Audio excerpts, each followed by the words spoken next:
Okay, so this is video number 3. We'll be doing a electronics overview, right? Yeah, Okay. it's like, well, what we have right now.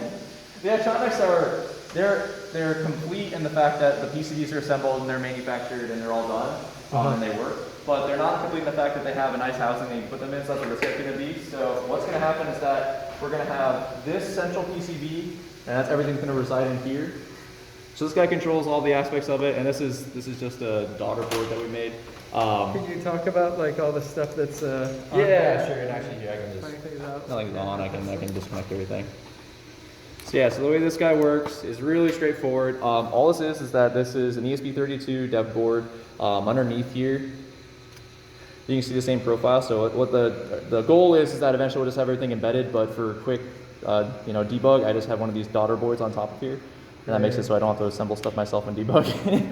Right. Anyway, so all the brains and the actual processing happens on this chip right here. And what it does is that it runs a program called Gerbil, it's the firmware. It's made for 3D printers and CNC machines. And it basically handles all the controls for different axes. So you can see right here, these guys right here, these are I2S controllers. And what they do is that they basically interpret what's coming from the Gerbil command through I2S, which is a specified form of I2C for those of you who know that interconnected circuit. Anyway, it's just a communication profile or protocol. Yeah. Anyway, so what it does though is it basically just interprets what's coming from Gerbil and it splices it into different kinds of bits, right? So on the top here is kind of like we were talking about with that communication before, is that Ethernet ports. There is a direction, a step, and enable pin. It interprets what's coming from the I2S into, okay, toggle, which one of these pins? Toggle enable, toggle step, toggle whatever. And the ones that should be toggling the most is the step pin. The other two shouldn't really be changing that much. The step pin should be pretty much toggling, frequency of like maybe 10 kilohertz usually is how fast you're going to be going. Okay. So if I understand you correctly, the protocol coming out of the ESP32 is I2S. Yep. And it goes into these chips which accept I2S. Yep. And they translate the protocol and commands into basically the step signals and the enable, the step, and the direction signal. Yes. Yep. For the motors. For the different motors, yep. Okay. And all those ones can interface using this guy right here. So the way that works is that you go around counterclockwise. Let me look at this device. Go around counterclockwise. This is X1, X2, Y, Z, and then you have 2 auxiliary axes that I'm not using. So you want to make sure that this goes to whatever your X1 is. So in this case, that's on this side. Yeah, so we ought to label that, like get a label machine and just put X1 and then put a cable here that says what that is. Yeah, the next revision of the PCB has just big silkscreen labels on here that say X1, X2, X3. Yeah. But yeah. But we'll use a label machine for now. That's true, yeah.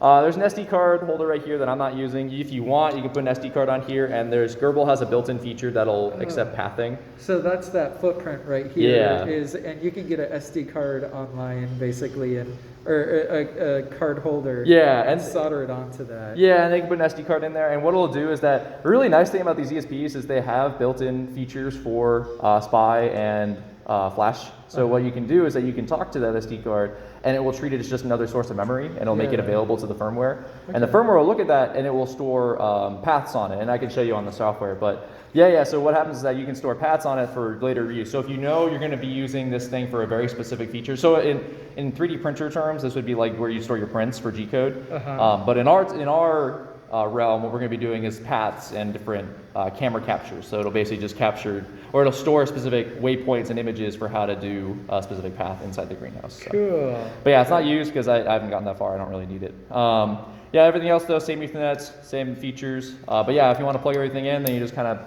it's very straightforward. You just got to plug them into the ports. And so now everything's connected. The Ethernet cables kind of got to be specific. They don't have to be any kind of like Cat 6, Cat 5, whatever, as long as the cable gauge is high enough. So the cable gauge has to be 24 or less. And what that means is that the cable size is like, I think, 1.5 millimeters or whatever the translation is, or greater. Anything smaller than 24 gauge, you might have some problems with voltage drop because really all you want to do to get enough current to flow through these wires is just have enough copper in there. Right. So 24 gauge is enough for these, and all of these guys are 24 gauge. And you want to keep them to less than, the calculator I think I had was right around 75 feet. So as long as these runs aren't 75 feet or greater, then your voltage drop is going to be negligible. It's going to be like a couple of volts. That makes sense. Okay. All these guys right here, so these little terminals, These all go to the end stops. So for each one of these, there's an end stop that the Gerbil will look for. So it's an interrupt trigger. So anytime it senses any kind of pin change on that, it'll say, oh, I've hit a trigger, and it'll stop the whole thing. Right. Or whatever axis is associated with that. They're not connected right now because I'm going to do that. But yeah, that's what these guys are for. These are for the different axis limits. Okay. It would be good also to like label those, like which end stop belongs where. Yeah, exactly. Yeah, X1, cool. X2, yeah. And then other than that, they're only really accepting a 3.3 volt signal. That's all they're looking for. So don't supply anything greater than that. Okay. For future use. That'll be all documented on the schematics. But yeah, 3.3 volts, that goes straight to the ESP. It'll trigger off a pin change, and it will handle everything accordingly. And that's pretty much it. Everything else is kind of just extra features. There's a USB that I'm using to control it. And there's also some LEDs that'll indicate if everything is functioning properly. Oh yeah, on the back there is, I'll just show this just because I think it's really cool.